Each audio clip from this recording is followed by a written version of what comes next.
তো এইদিকে দেখো আমাদের পেঁপে গাছটা এভাবে পড়ে গেছে। অনেক দড়ি দিয়ে বাঁধার চেষ্টা করা হয়েছে, বাট কিছুতেই এটাকে মানে দাঁড় করানো যায়নি।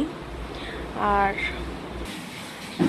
গাছে কয়েকটা বড় বড় পেঁপে ছিল, খুব বড় না মোটামুটি, তো সেগুলো পেরে নিয়েছি।